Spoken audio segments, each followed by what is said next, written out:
Assalamualaikum warahmatullahi wabarakatuh. Saya Yasmiti Kurnia Putri.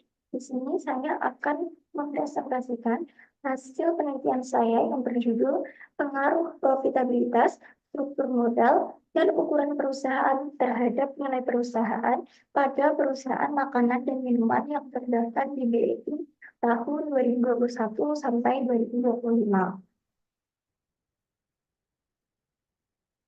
Yang pertama ada uji normalitas. Berdasarkan hasil analisis grafik, model regresi penelitian ini dikatakan berdistribusi normal dan memenuhi asumsi klasik. Hal ini dibuktikan melalui dua grafik, yaitu yang pertama grafik histogram. Garis kurva hitam membentuk pola seperti lonceng yang simetris di sekitar angka 0.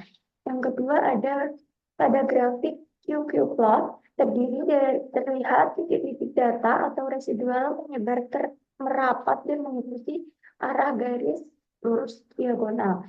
Yang kedua ada uji multikolinearitas. Uji ini bertujuan untuk memastikan tidak ada hubungan linear yang kuat antar variabel independen. Hasil analisis menunjukkan model regresi terbebas dari masalah multikolinearitas. Buktinya dapat dilihat dari nilai toleransi seluruh variabel, yaitu ROA, year, dan size, yang berada jauh di atas 0,10, serta nilai FIF yang berada jauh di bawah 10. Lalu ada uji autokorelasi. Uji autokorelasi yang menunjukkan untuk melihat apakah ada korelasi antara kesalahan pengganggu pada periode sekarang dengan periode berikutnya. Model regresi penelitian ini dinyatakan bebas dari masalah autokorelasi. Buktinya dapat dilihat dari bentuk statistik Durbin-Watson sebesar 1,578 dengan nilai signifikan atau p-value sebesar 0,064. Karena nilai signifikanisasi tersebut lebih besar dari 0,05, maka dapat disimpulkan tidak ada masalah autokorelasi yang mengganggu model. Lalu ada uji heterokastisitas. Grafik di atas menunjukkan bahwa titik-titik data menyebar secara acak dan bebas, baik di atas maupun di bawah garis merah angka 0. Data tersebut juga tidak membentuk suatu pola geometris tertentu yang teratur seperti menumpukan atau melebar. Hal ini membuktikan bahwa model regresi kita bebas masalah heterodastisitas atau homokedastisitas. Lalu ada uji linier berganda.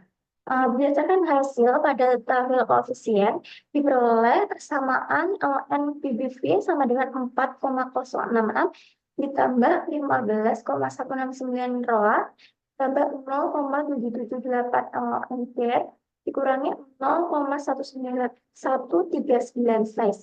Artinya yang pertama, jika seluruh variabel dianggap 0, maka nilai perusahaan adalah sebesar 4,066. Lalu variabel profitabilitas atau ROA-nya memiliki hubungan positif sebesar 15,169, yang artinya kenaikan ROA akan meningkatkan nilai perusahaan. Lalu variabel struktur modal juga memiliki hubungan positif sebesar 0,778, yang artinya kenaikan utang direspon positif oleh pasar.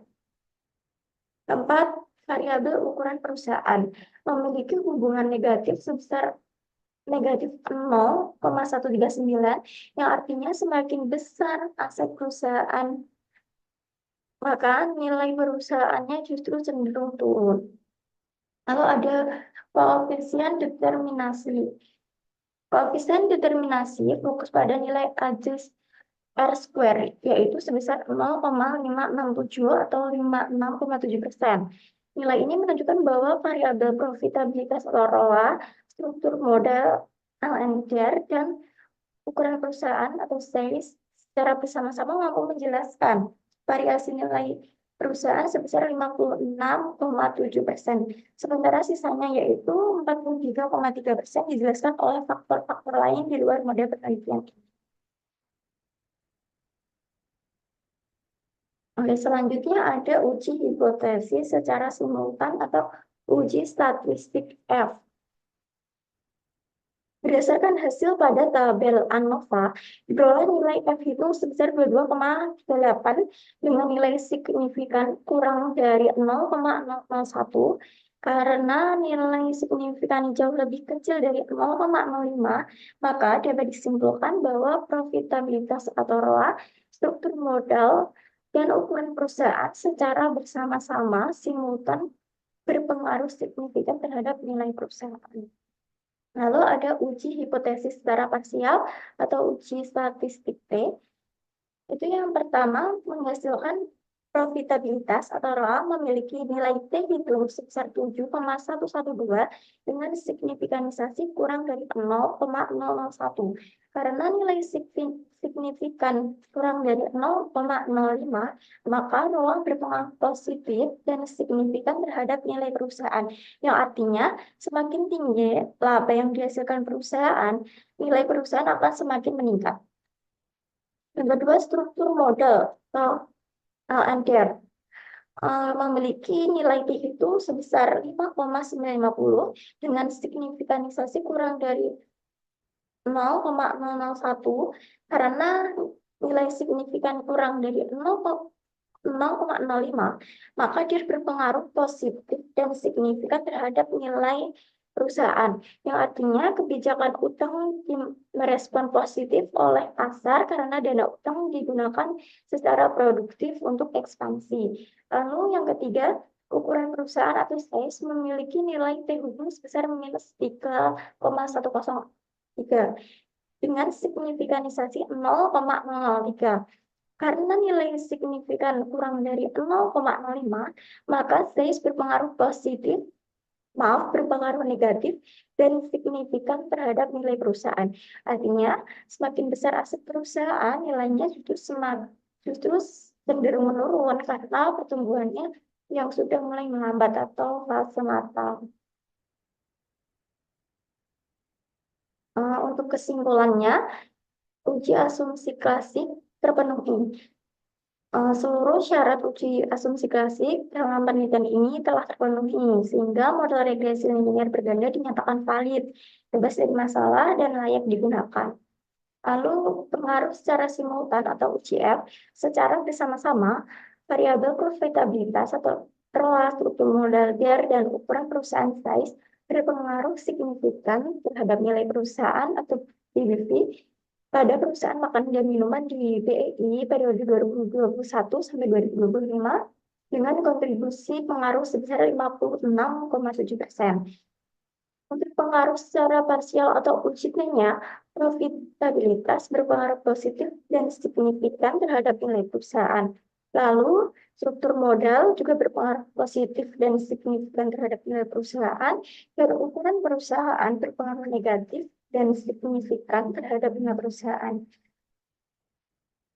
Untuk sarannya, bagi perusahaan disarankan untuk terus mengoptimalkan tingkat profitabilitasnya dan memanfaatkan utang secara terukur demi mengukur ekspansi operasional perusahaan.